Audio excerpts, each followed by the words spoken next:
Telugu digital media network లో political కేటగిరీలో number 1 కేవలం 72 గంటల్లో 1,50,00,000 వ్యూస్ పైగా పాపులర్ టీవీ నెట్వర్క్. నమస్తే, వెల్కమ్ టు తెలుగు బావుటి. ఇప్పుడు మనతో పాటు ఉన్నారు ఉన్నత విద్యా మండలి మాజీ చైర్మన్ డాక్టర్ ప్రొఫెసర్ పాపిరెడ్డి గారు ఉన్నారు. సార్ నమస్తే. నమస్కారం.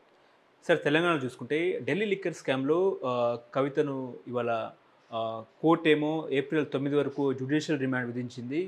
మరి కొద్దిసేపట్లో తీహార్ జైలుకు ఈడీ ఆఫీసర్లు కవితను తరలించే అవకాశం ఉన్న నేపథ్యంలో ఎట్లా చూస్తారండి? ఆమె కొన్ని వ్యాఖ్యలు చేశారు. ఇది మనీ లాండరింగ్ కేసు కాదు, ఇది పొలిటికల్ లాండరింగ్ కేసు అని చెప్తున్నారు. ఇది కావాలని పెట్టిన కేసు, క్లీన్గా బయటకు వస్తా అని చెప్పేసి ఆమె చెప్పడం జరిగింది. ఎట్లా చూస్తారు? మనీ లాండరింగ్ కేసా, పొలిటికల్ లాండరింగ్ కేసా, లేకపోతే అక్కడ ఢిల్లీలో దీన్ని లిక్కర్ గేట్ అని కూడా పిలుస్తున్నారు. ఈ రకరకాల పేర్లతో జరుగుతున్న ఈ యొక్క విచారణ.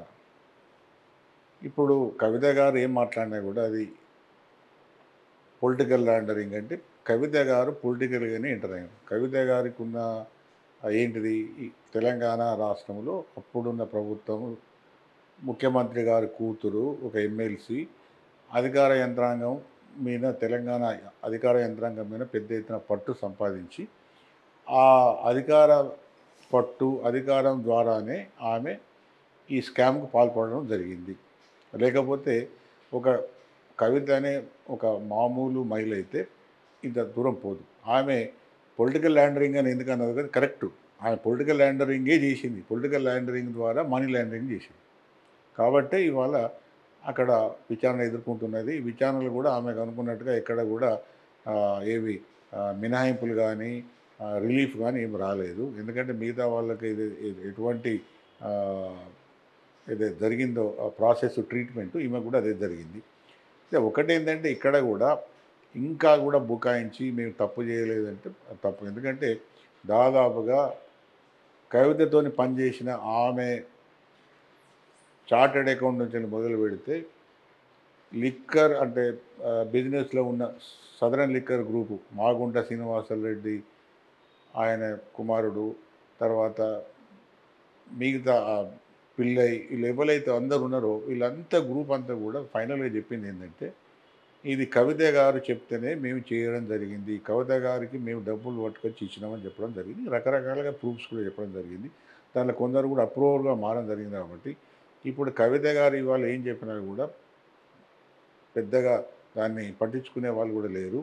ఎందుకే ఈ మాట అంటున్నారంటే, ఢిల్లీకి తీసుకుపోయేటప్పుడు ఇక్కడ అరెస్ట్ చేసి హైదరాబాద్లో ప్రజాస్పందన పెద్ద ఎత్తున వస్తుందని, తెల్లారి వాళ్ళు రాస్తారోకోలు, తర్వాత నిరసనలు తెలియజేయాలని బీఆర్ఎస్ చెప్పినప్పటికీ కూడా జనాల స్పందన కానీ ఇంకా మనం మాట్లాడితే పార్టీ శ్రేణుల స్పందన కూడా పెద్ద ఎత్తున లేదు. కాబట్టి ఇది నిజంగానే జరిగింది. కాబట్టి ఎటువంటి సానుభూతి కానీ ఆమె పైన వాళ్ళు బీఆర్ఎస్ కానీ కేసీఆర్ ఫ్యామిలీ కోరుకున్నట్టుగా ఒక ఇది ఏదో సింపతి, సానుభూతి, ఇవన్నీ ఏవైతే అనుకున్నారో అవి ఏమాత్రం రాలేదు. చాలామంది మాట్లాడుకున్న మాట ఏంటంటే, ఆమెను ఎప్పుడు అరెస్ట్ చేసేది ఉంటే బీజేపీ ఎందుకు అరెస్ట్ చేయలేదు, ఇప్పుడైనా బీజేపీ తన చేసిన తప్పును సవరించుకున్నదని అనే వాళ్ళ సంఖ్య కూడా ఎక్కువగానే ఉన్నది. ఇప్పుడు ఆమె తీహార్ జైలుకు వెళ్తున్న నేపథ్యంలో తీహార్ జైల్లో ఏ రకంగా ఆమెను ట్రీట్ చేసే అవకాశం ఉంది? ఇప్పుడు ఖైదీలకైతే ఇప్పుడు ఇటువంటి ఏవైతే చర్యల ద్వారా తిహారీ జైల్లో ఉన్నారో మిగతా వాళ్ళకి ఎటువంటి సౌకర్యాలు ఉంటాయి, ఎటువంటి ప్రోటోకాల్ ఉంటుందో, అంటే ప్రోటోకాల్ అని కాదు కానీ సౌకర్యాలు కానీ విషయాలు కానీ ఉంటాయి. ఈ కవిత గారు కూడా అదే ఉంటుంది. కవిత గారు స్పెషల్గా ఏం లేదు. ఇక్కడంటే ఎవరికన్నా జైళ్ళల్లో రాజకీయ నాయకులుగా రాజకీయ కారణాలతో పోతే కొంత ఆ విషయాలు వేరే ఉంటుంది. కానీ ఈమె క్రిమినల్గా పోయింది కాబట్టి బహుశా పెద్దగా మిగతా శిశువుడే కానీ, మిగతా మంత్రులు కానీ, మిగతా ఈ ఢిల్లీ లిక్కర్ కేసులో మిగతా వాళ్ళు తిహార్ జైలుగా పోయినందరూ వాళ్ళకి ట్రీట్మెంట్ ఉంటుంది. ఈమె కూడా గదే ట్రీట్మెంట్. ఇప్పుడు దీని మీద ఈ ఢిల్లీ లిక్కర్ స్కామ్ ఇష్యూలో కేసీఆర్ రియాక్షన్ ఎట్లా ఉండే అవకాశం ఉందండి? ఎప్పుడైనా స్పందిస్తారా? ఇప్పుడు కూతురు జైలుకి వెళ్తున్న నేపథ్యంలో ఆయన ఏమైనా స్పందించే అవకాశం ఉంది? కేసీఆర్ గారు బహిర్గతంగా, బహిరంగంగా ఆయన స్పందించవచ్చు, స్పందించకపోవచ్చు. ఆయన స్పందించినా పెద్దగా కవితకు వచ్చే రిలీఫ్ లేదు. జనాలలో దాన్ని కేసీఆర్ స్పందించింది కాబట్టి జనాలు పెద్ద గొప్పగా తీసుకునే అవకాశం లేదు. ఆయన స్పందించకుండా కూడా పెద్దగా ఉరిగేదేం లేదు. కాబట్టి ఇవాళ కేసీఆర్ స్పందన అన్నది ముఖ్యం కాదు. ఎందుకంటే కేసీఆర్ ముఖ్యమంత్రి కాదు, కేసీఆర్కి అధికారం లేదు. కేసీఆర్ స్పందనతోని ఆయన సరిగ్గా స్పందించకుంటే దాని మీద వ్యతిరేకత ఎక్కువ వచ్చే అవకాశం ఉన్నది. ఇవాళ సోషల్ మీడియాలో మన దాదాపుగా నేను అనుకుంటా కొన్ని వందల పోస్టింగ్స్ పెట్టిర్రు ఈ కవిత గారు అరెస్ట్ అయిన తర్వాత. రకరకాలుగా పోస్టింగ్స్ వస్తున్నాయి. రకరకాలుగా ఆమె చేసిన తప్పులను బయటకు చూపెడుతున్నారు. కాబట్టి ఇవాళ ప్రజల యొక్క మూడ్ కానీ, ప్రజల అభిప్రాయం కానీ కవిత తప్పు చేసిందన్నదే చాలామంది యొక్క అభిప్రాయం. ఆఖరికి స్త్రీలలో కూడా ఒక విధమైన చర్చ ఏమొస్తున్నదంటే, ఈమె స్త్రీ అయి ఉండి ఈ లిక్కరు అటువంటి వ్యాపారానికి ఎందుకు పోయింది, అది తప్పు, సమంజసం కాదు అనే వాళ్ళ సంఖ్య కూడా ఎక్కువ ఉంది. కవిత జైలుకి వెళ్ళడం వల్ల బీఆర్ఎస్ పార్టీకి తెలంగాణలో అసలు మైలేజ్ ఉంటుందా లేదా అంటే ఏం చెప్తారు?